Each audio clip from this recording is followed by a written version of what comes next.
Paul, over at the Diecast Graveyard YouTube channel, has invited the community to participate in a Run What You Brung Mini Cooper challenge.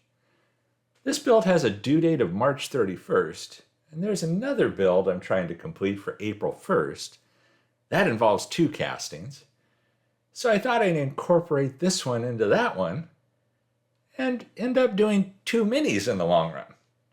So there you see them. I had 2 of that casting, and I realized later it's not, while it's a Hot Wheels Mini Cooper, it's not the exact same Hot Wheels Mini Cooper that Paul showed in his announcement video. So I may be disqualified, but I'm still doing the build and having fun.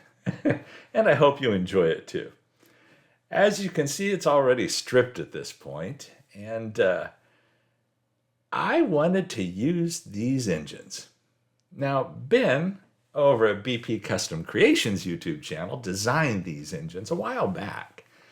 And I printed up a set of 4. There you see them. I put one together and painted it up a while back just to kind of see what it looked like. I love it and planned on using it on a build in the future. And this is that future build. The other mini I'm going to be building is going to be completely different than this one.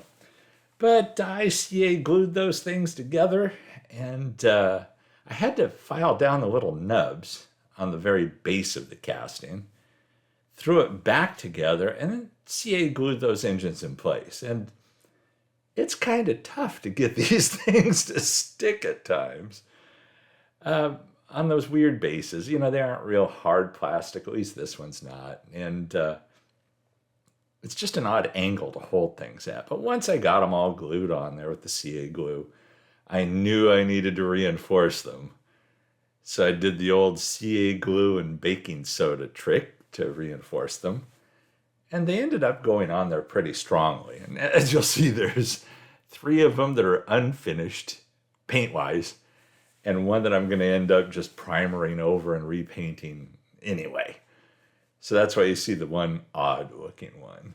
But yeah, it's the body, the interior, and the base are the components of this thing. And I decided I wanted to make it fly, so I wanted to put one of those ferrules in there.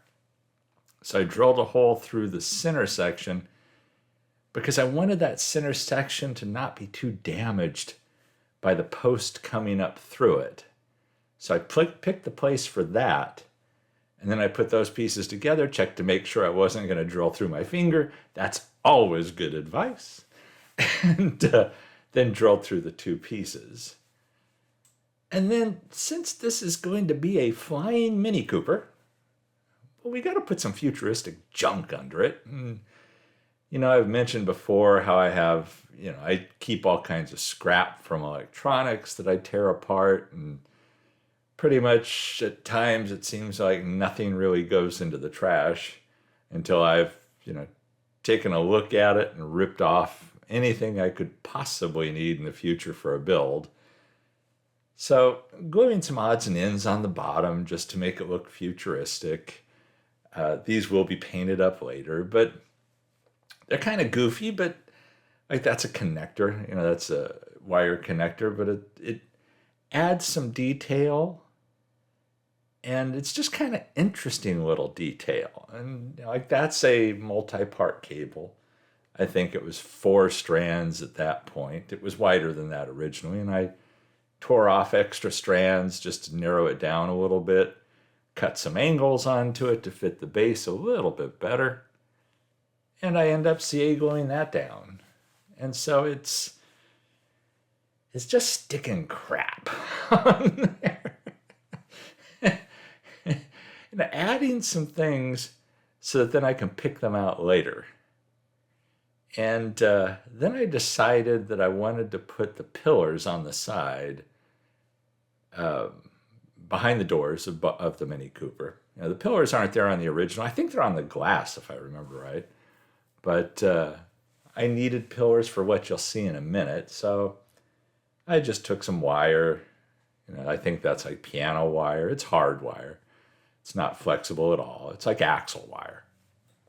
and CA glued that lightly in place, doing the old put the tape behind it trick to hold that wire in place. Well, then I just really lightly CA glue it so that it doesn't move when I remove the tape for the next part of this build. So yeah, I'm building a Flying Mini. And my kind of thinking on this, and I'll go into a little bit more detail later, but I was thinking almost like a Star Wars X-Wing fighter kind of look. And yep, there you have it. Good old JB Weld. And I'm obviously out of practice with it.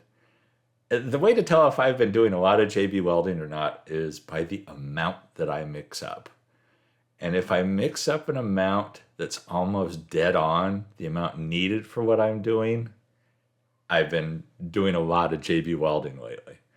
And if I mix up way too much, like I did in this case, I'm out of practice. But what I did is I just took that JB weld up to those pillars. That was the reason for the pillars. And so I let that set up overnight, and I hit the base with flat black. Now at least all the engines are the same color. And I picked out details with the silver Sharpie. Not necessarily that these are going to stay silver. They are going to change. But I wanted a silver base for what I do to them. So I pick out what I want with the silver detail on the pin. Then I went over, you see this AK Interactive Light Rust. What I use that for is the inside of the engines. And it's cool the way Ben designed these engines. They have holes. There's a center section, but the outer shell of the engine has holes in it. So when you paint around that center section, you can see it through the holes. And you'll get a better feel for that here in a second. Yeah, kind of there you can see how through the side holes, well, maybe you can.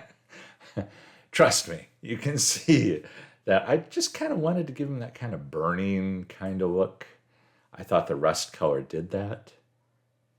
Kind of a glowing, kind of burning kind of look. Now you see I'm using the clear Tamiya colors. If I remember right, I used the blue already. I used the red here. I think I use green and orange coming up, as we'll see here in a second.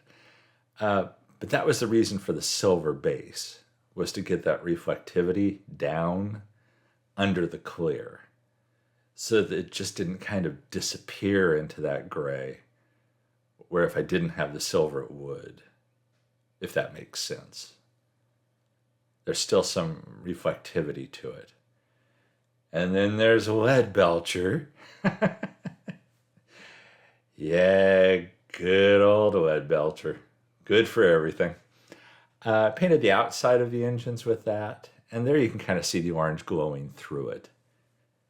Because I wanted them to have a metal look, I also painted the part that goes up against the wheel well with the Lead Belcher, and then I left the kind of rubber hose-ish kind of feel between those two pieces, the black color.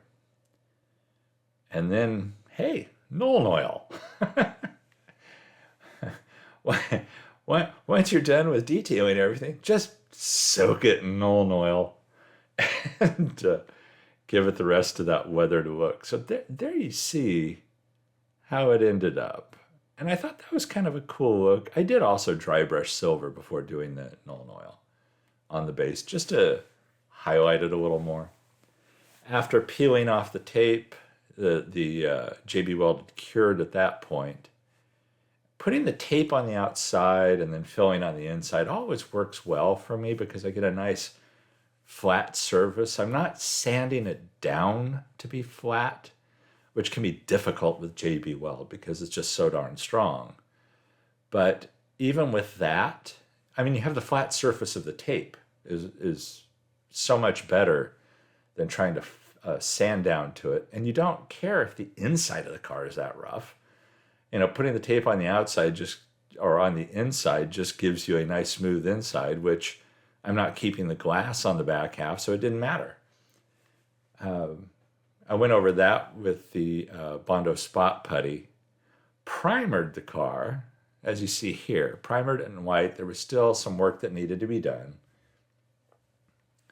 And then I gloss cleared it, or gloss whited it, excuse me. And then it was decal time.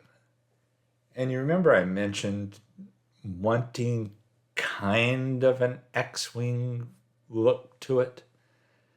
Well, in a way to achieve that as well is I stole decals from a Star Wars X-Wing fighter.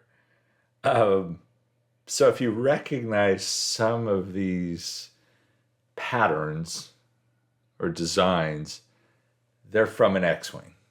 They aren't falling in the same place that they would have on the X-Wing. And they're scaled.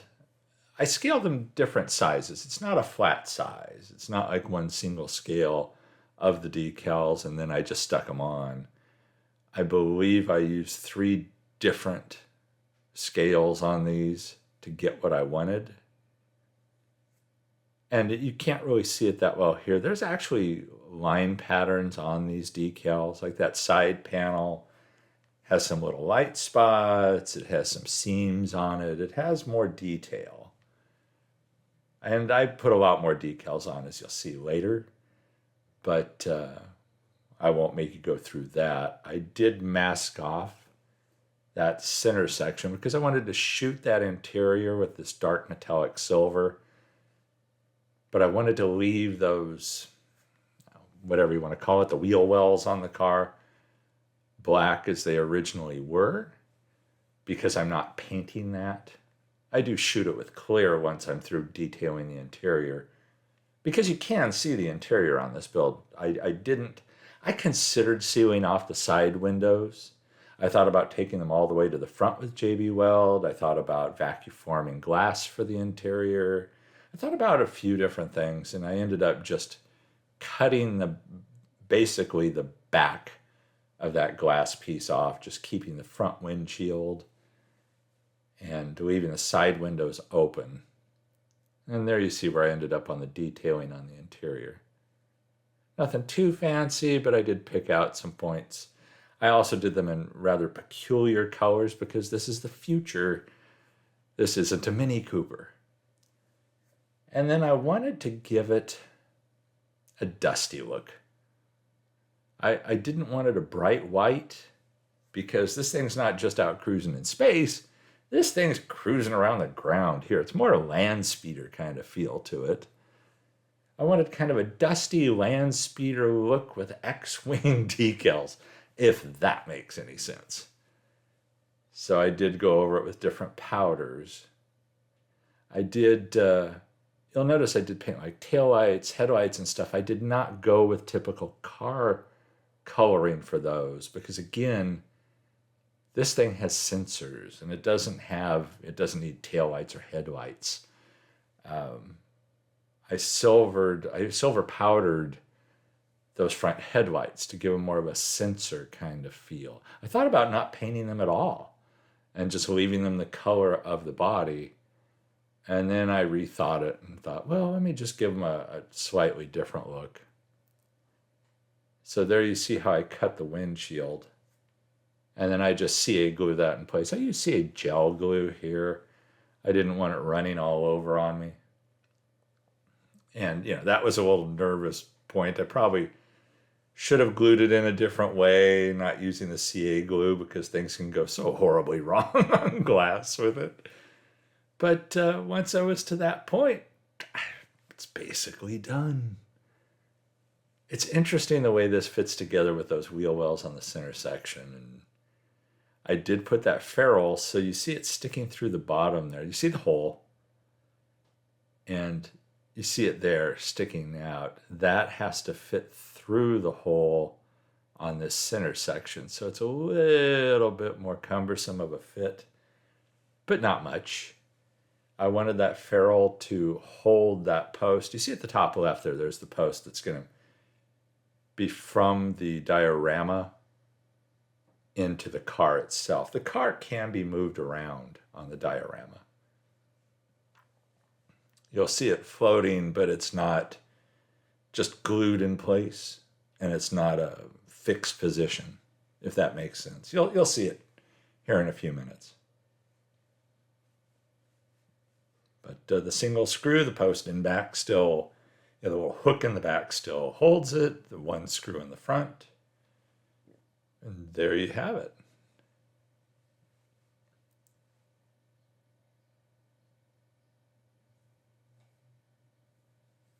At this point, I would like to thank Paul for calling out the community. There you see the diorama. And hopefully a video on that has come out already. That was the plan. I haven't done it yet as of when I'm recording this.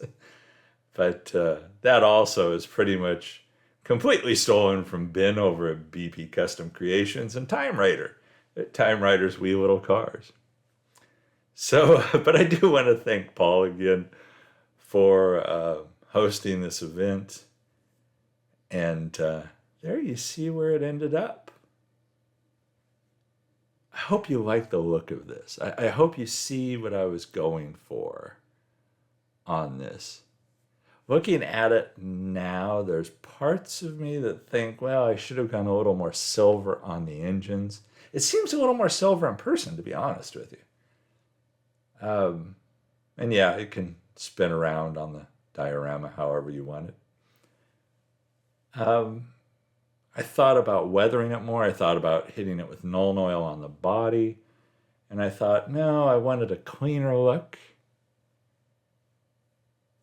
But it's kind of trippy, just looking like it's floating there in a way. So I'm really happy with that part of the build. And it's like the first diorama I've done, which is it was a lot of fun. So be sure and check out all the other builds in the Diecast Graveyard Challenge. I'm sure he'll have a playlist on his channel or a recap video at some point. So be sure and check them all out. I'm curious about all the other cars that are being done. They're all going to be minis. So there will be many minis. And on that stupid note, thanks for watching. I hope you enjoyed this. Everybody stay safe and healthy out there, and I'll catch you in the next one.